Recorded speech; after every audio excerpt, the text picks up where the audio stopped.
Medieval 2, one of the greatest games ever made, not just in history of Total War, but in history of all gaming. If you ask me, it is the best Total War game there exists, that will ever probably exist. Why? Well, there are many reasons, and there are some that I'll talk about in this video.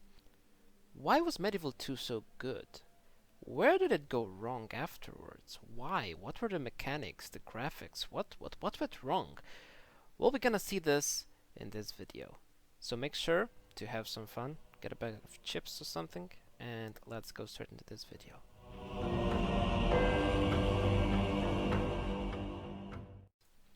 So as you probably all know, Medieval 2 is over 14 years old. It was released on November 10th, 2006, and right now, when I'm recording this, it's November 18th, 2020. So, like, it was 14 years. Like, how has no game surpassed that? Well, because the game was so pure and made with so much love, and I think that was just the reason. Let's see 10 reasons why I think that Medieval 2 is actually the best game in the history of all Total War games. Let's get right into it with number 10. So, number 10 is the recruitment system. What I loved about this is basically Rome 1 had the mechanic that if you had a population of 3,237, if I would do this, the population would have gone down, which is not the best. I'm not the fan of that mechanic. It's not the worst one, but it's definitely not the best one. I think Medieval struck kind of the gold center between Rome 1 and the future Total War games in like how the recruitment system should work.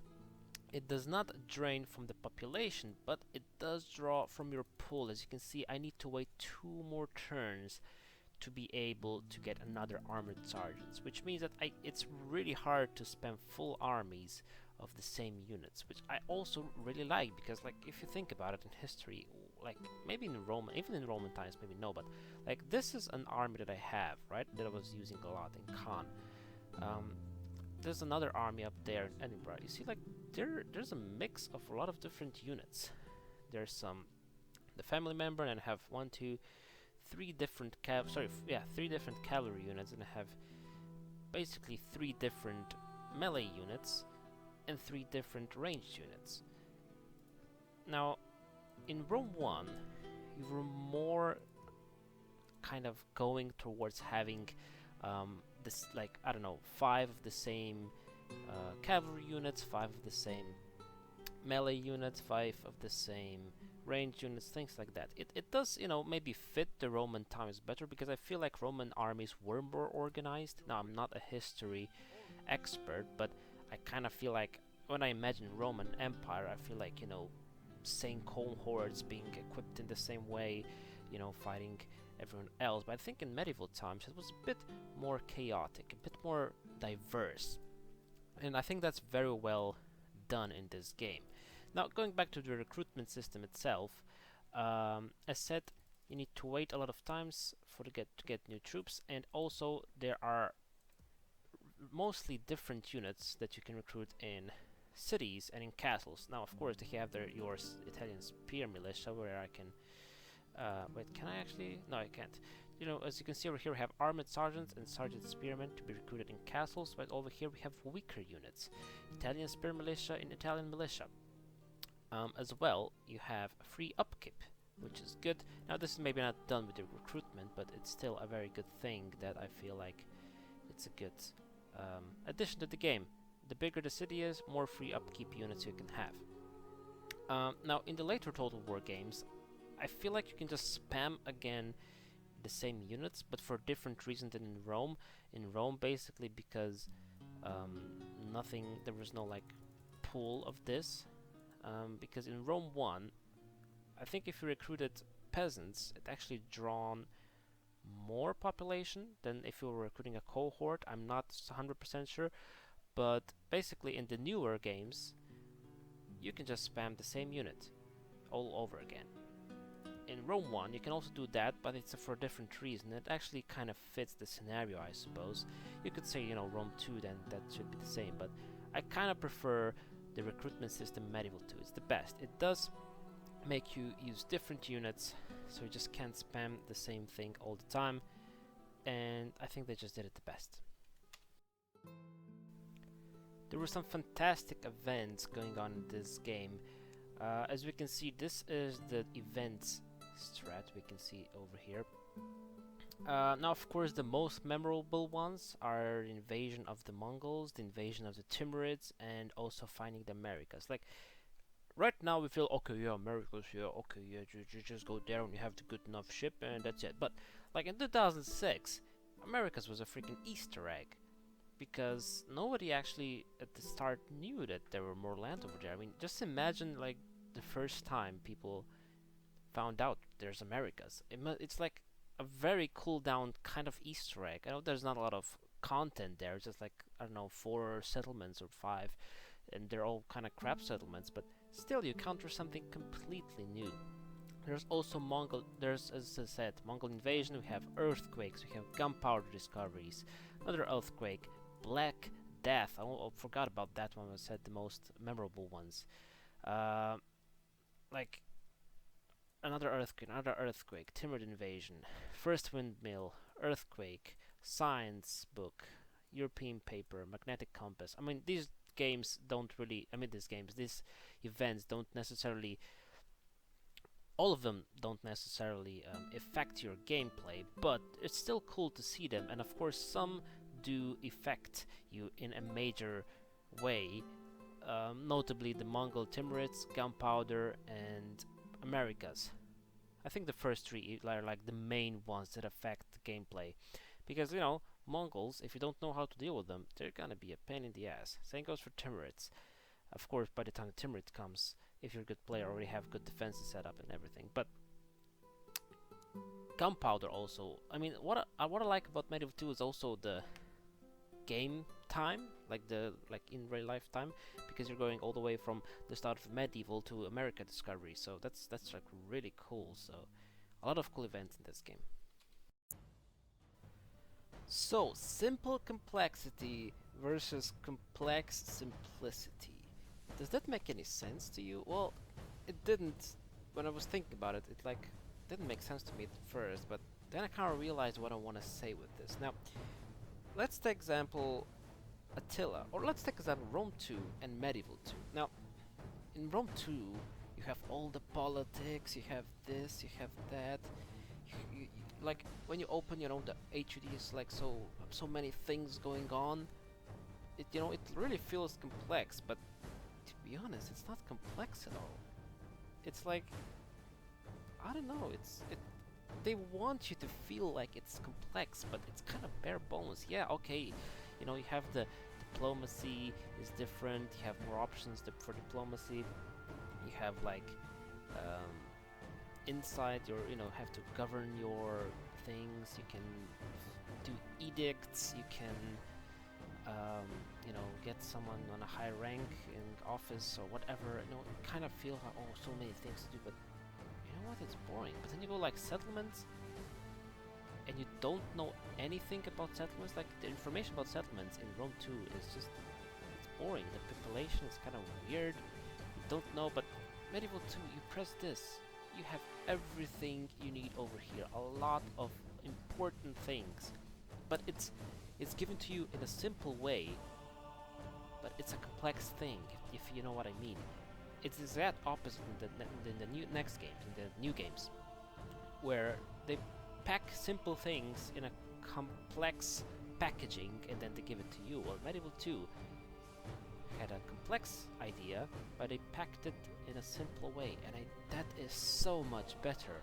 Everything you need here: population growth, because of trade, because of buildings, of entertainment, fun, culture, and the maintenance of good order. Then you have base farming level. Then you have Wiseland not going so good. Tax rate penalty, having high tax rate. Squalor. Okay, I know what to do. I know what's a problem. Public order. What's good? Garrison gives me 45%. Law 10%. Buildings of entertainment. Now, public order, I think that is covered in the new games as well, so I don't want to be unfair to them. Income, trade, taxes, farms, Why not? Devastation is making a problem. Religion, 400% Catholic. If you go somewhere else, I mean, this is Rome, so of course it's going to be Catholic as heck. Budapest will probably have some problems. Yes, heretic, pagan, and Orthodox. If I go maybe down here in Corinth, a lot of Orthodoxy, a lot of Catholicism. It gives you so, and also this, if you're like, corruption is like flashing because it wants to show you like something's gonna happen in the future turn and stuff like that. If you had rebel armies standing in your regions, I think this one, it's from Bern, right? Public order? I don't know which one was. Okay, we should go to Milan. I know Milan. You know, excommunication, unrest, tax penalty, squalor, all these things. They're just. It's just a simple tab. Oops, my bad. Over here, but it shows so much. Also, building browser, really simple, really effective. A lot of interesting things you can see here, but very effectively shown to you. Same goes over here for units. Everything you need over here.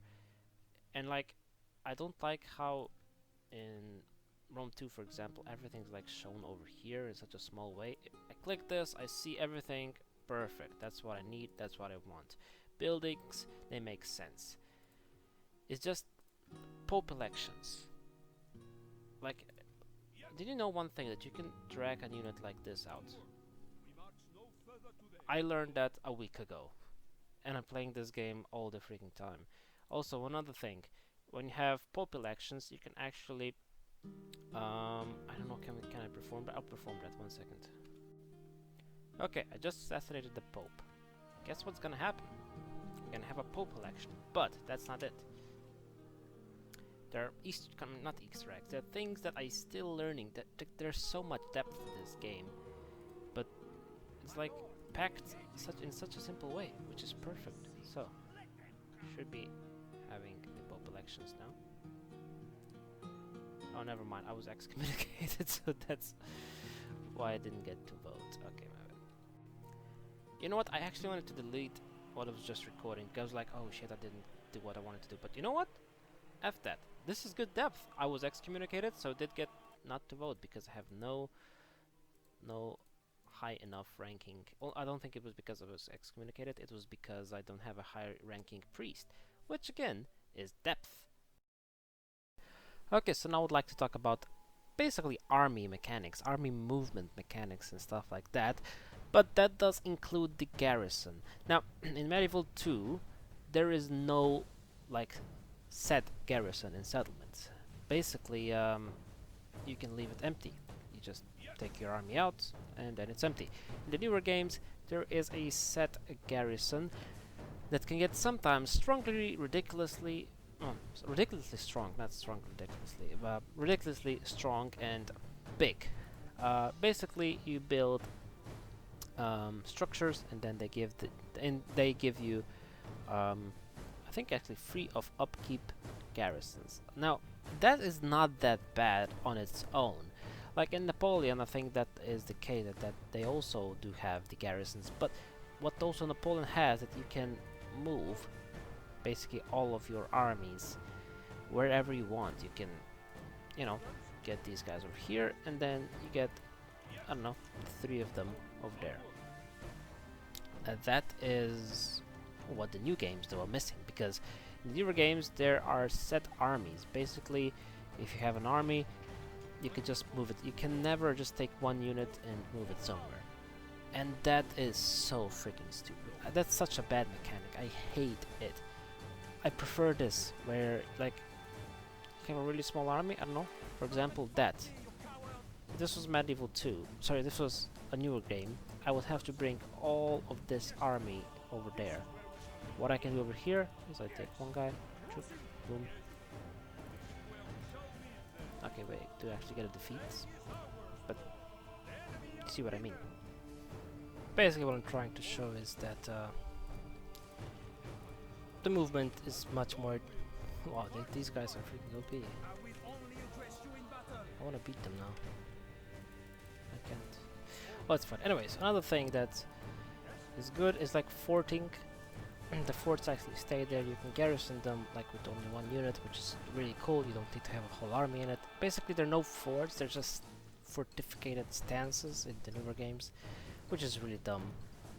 It's just a dumb way. I don't know. I prefer this much more. Basically, the whole movement and the whole army idea is like a million times better. One thing that I cannot stress enough is how you remember the factions, how like colors actually affect things. Now, Medieval 2 feels both dark but also kind of feels bright in the same way. Now, why? Because the maps feel very dark. Like all the maps, they don't have a lot of saturation, that's how you say it. They're all kind of monotone, but that is not a bad thing. Why? Because the medieval times were dark in some ways, you know, they kind of felt dark. But wait, the contrast to them were the faction colors, because yes, it is not historically accurate that Englishmen wore like lots of red. I mean, I doubt there were soldiers just full red everywhere. I doubt that Byzantium was running around in purple. I doubt that, I don't know, Milan was just going full green. Yeah, that is not true probably. But it makes the game feel so memorable. So the color scheme is, I think, the best. Like Rome 1, again, I like them in this way. I like Rome 1 with the colors. I like how, again, maps, although maps do feel a bit brighter there, but still not too bright, they still make a contrast to the colors of the units. In Rome 1 it's even more, the colors are even brighter than in Medieval 2 because they're all the same, they're like really shiny and stuff. And you know, SPQR being really purple, Julii, Scipii, Brutia being like red, blue and green. Now it is a bit toned down in this game, because probably of the time setting, also because like how the units actually look like, because they're all different to each other, right? In Rome 1 there is one template for the same unit and that's it. In Medieval 2 though, they are a bit different. Now I'm gonna get a few factions over here and I will show you what I mean. Okay, here we are in game. Now from a mile away you see the color green, which is of course Milan in this case. Now of course Turks are also green, but they're a bit different. Over here, Hungary, you can see this brown orange kind of thing. You just see it from a mile away. Over here, Byzantium, you see purple, you see Byzantium. What do we have over here? Egypt, kind of dark yellow, orangey. Over here, what do we have? The Scots, kind of purplish blue. We have over here the Turks, again green, a bit lighter green, but still. What do we have here? France or England? England, red, with some maybe purple in between, but you know, mostly red, some yellow also, and the HRE as well, black with some yellow. Now yes, this was not realistic, but holy shit, it's important for a game. Like, I just commented on a game, a 1 versus 1, which was between France and Portugal. Now France and Portugal have very similar colors, which is not the best, but let's leave that. Seeing that on the battlefield was so confusing. Now in Medieval 2, there are a few instances where that happens. Mostly I think Portugal and France are like the most obvious example, because they're both basically the same blue and basically white. Now, but that happens in one instance. In the newer Total War games, everything looks so bland and everything looks the same color and you just can't see who's fighting who. It's so hard to see in the battlefield who's what. Not only that, when I say England, you think red. When I say HRE, you say black and yellow. When I say, I don't know, Milan, you say green. That's how Medieval 2 works. If I say, I don't know, random faction 1 in Attila, They're like, oh, I don't know. I mean, there's like 100 different factions, and like there are 100, like, well, not 100, but like 5 green factions and 3 blue factions and 4 red factions. I think most over here is 2 or 3. Like if you think red, there is England and Venice. Green is Milan and Turks. But even that, light green is Turks. A bit darker green is Milan. Like red. You know, even though there are 2 reds, I kind of, you know, Venice feels a bit darker red, England feels a bit lighter red. It's memorable. Yes, it's not realistic, but you know what? I don't want that realism. It's memorable. It looks good. As I said, you know, like contrast. You have like really kind of, you know, bland landscape, but then you see red stuff coming down there. It just makes everything seem like you see everything fast. You know what's going on. You can differ from your and enemy units, and it's memorable. I think that's so important, and that's what the newer games are lacking. Okay, now I would like to talk about settlements and how they work, and a bit of a population as well. Basically, the main 2 types of settlements that you can have in Medieval 2 are, of course, the city line and the castle line. Now, in the newer Total War games and other Total War games, well, actually, Medieval 2 was the first one that implemented different settlements, which was a big upgrade from Rome 2. It's one thing that, from Rome 1. It's one thing that Rome 1 is kind of missing, but you know, it's a natural process of getting better with time, except we haven't gone better after Medieval 2, but let's leave that alone for now. Basically, we have 2 lines. Now, in the newer Total War games, you have like a military city, a civic city. You can have different types. I think there's like a cultural one or a farming one. Anyways, but in Medieval 2, it kind of feels defined, you know, like in the newer games, it's like it doesn't feel as important. Over here, holy shit, it makes a bit difference. Like, the things you can build, the things you can recruit, totally differs. Paris has, I'm having if I would have them on high tax rate, it would give me it has 16,000 people, it would give me 2,000 of income. On the other hand, over here we have 11,000 of income, but that's actually not accurate because I just upgraded this to a citadel, just to show you something later on. Basically, cities give you a shit ton more of income, but they give you worse units. On the other hand, they do give you spies, they do give you diplomats, priests, merchants, maybe priests. Yeah, priests are also available in fortresses and stuff like that. But they give you totally different things. Another thing, I don't know if you know that, but once you can of course convert them from a citadel, from a castle to a town, and from town to a castle, but you can also convert a castle to a city. You cannot convert a city to a castle after you reach a certain point. I think the last one that you can, minor city. After you get minor city, you cannot do it anymore. So a large town, in this case Bruges, you can transfer it to a castle. It's a very interesting mechanic that I actually didn't know for a long time, when you can actually transfer or convert, is a better use of word, a settlement to, you know, the opposite. Each one has the other benefits. Now, if you were like trying to be like perfectly playing, I would have to like burn stuff and would have to go to a large town, and you know, kind of your settlements near the borders should be castles, I suppose. Now, another thing I like about settlements is that you can build as many things as you want. Like, in Rome 2, I think you have like 6 build slots, sometimes even only 4. But over here, look at all this. Not only you can get 2, 4, not only 12. See what happened? There's a nice little arrow. Holy shit, to get even more. It's not blocked by 12.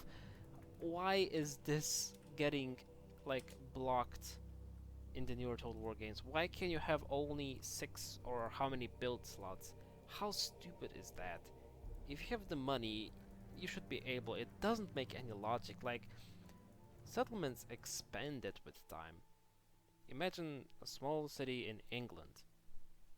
I mean, maybe not even a small city. We can take London, for example. Imagine there was 8 built slots in London.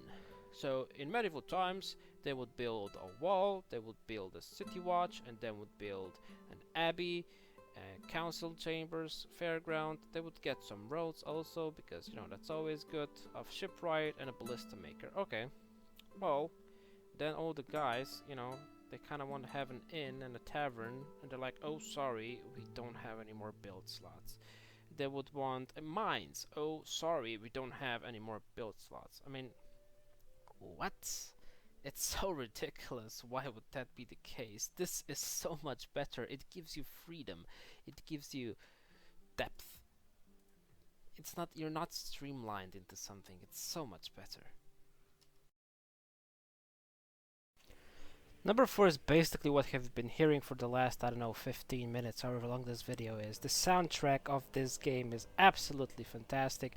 There are rarely, I mean, thinking about it, there's Attila, the main theme, that's iconic.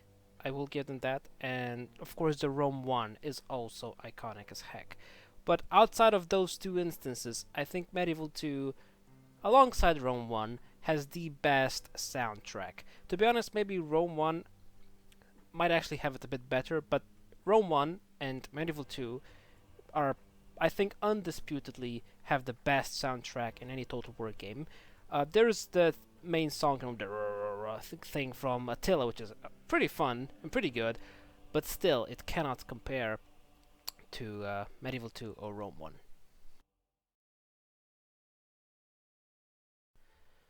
Okay, so now I would like to talk about agents a bit. I feel like Medieval 2 has the best agent system in any Total War game. Now, Rome 1 had a very similar one, but I think they were missing the princesses, priests, and also merchants, but well, merchants, let's not talk about them too much. Let's start with merchants though. They are quite useless in this game. I feel like they should be buffed, because like 6 florins is not really a lot. We can go to diplomats, which, you know, our standard diplomats don't really do a lot. Sometimes you can like bribe stuff, marry faction heir to princess and stuff like that. Agents, certainly as in spies and assassins, I think are the best ones. I feel just like the system is the best that they're like in any Total War game, because there's actually, they can die, which is surprisingly enough, I think, because like the new Total War games, they get wounded most of the time, which is like really stupid if you ask me. So let me just reset this, dudes.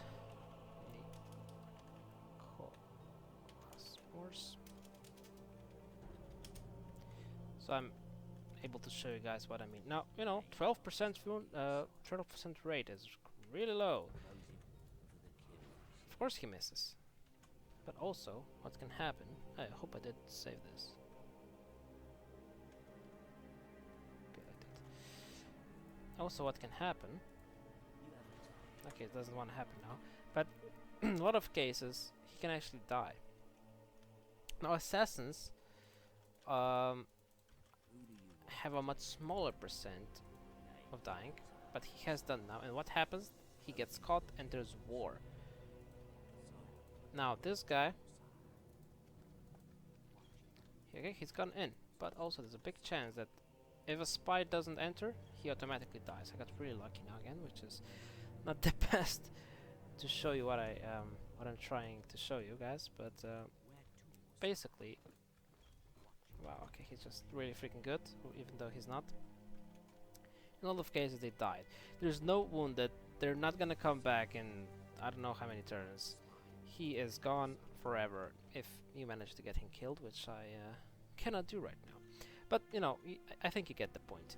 After that, we have priests who basically just, you know, spread your religion, nothing special, and princesses who are actually, I feel like, kind of a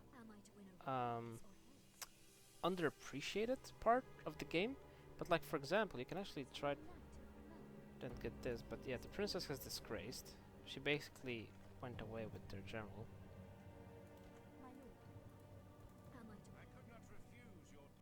here we go. You saw what happened. He actually becomes ours now. Because merit celebration and what we can do, boom. Freaking Gatherer, stuff like that. It's so underappreciated, and it's so cool that you can do something like that.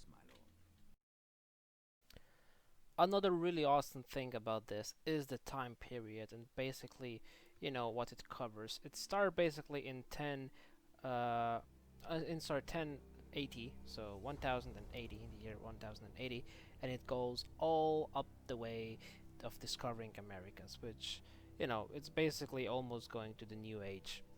You get muskets and everything in between. You get, you know, you start off with these militia units, and by the time you know it, you're fighting with freaking armored swordsmen, with gunpowder units, with cannons. It's so crazy. It, like, the time span of this game, like historically the time span, is, I think, the biggest that there was ever in any Total War game, if I'm not mistaken. It's basically almost 500 years. You know, just imagine, that's basically thinking from 1500, so from 1500s, if it would start, it would basically end up where we're right now, which, thinking about it, is crazy. You know, maybe a bit less, but still, you know, even if it's like 1950, it's still, just imagine how big of a time gap is that. You know, maybe like, oh, okay, 1000 to 1500, all that was all the same, but that's the same time span as 1500 to 2000. Now, of course, technology has exponentially started to grow, you know, so it's not like linear, but still, it's 500 years, a bit less. I'm gonna, you know, I don't wanna, like, it's a bit less than 500 years, but still, the events, that everything, that is just absolutely fantastic. So many things happen in between.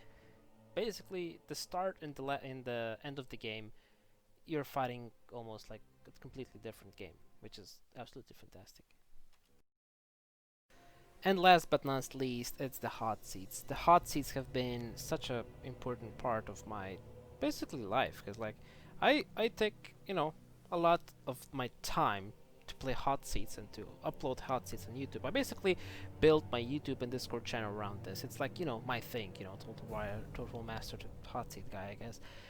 It's such a fantastic mechanic. It's such a fantastic game mode. It's, I don't know, it's something that no other Total War game has even tried to recreate. I mean, to some extent you have the co-op campaigns and the versus campaigns, but it is not the same. This is something completely different. You have time to think. You have so many different things, and just like waiting for your turn to come. That excitement, it's just something that I never felt anywhere else in any other game, and that's why I think this is the best.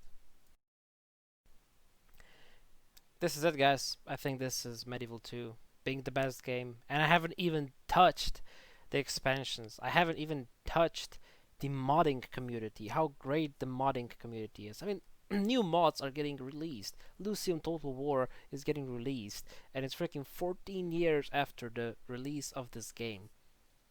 There's so many other mods, like Stainless Steel, like Bullet Steel, Vanilla Beyond, Vanilla Kingdoms, no, whatever they're called.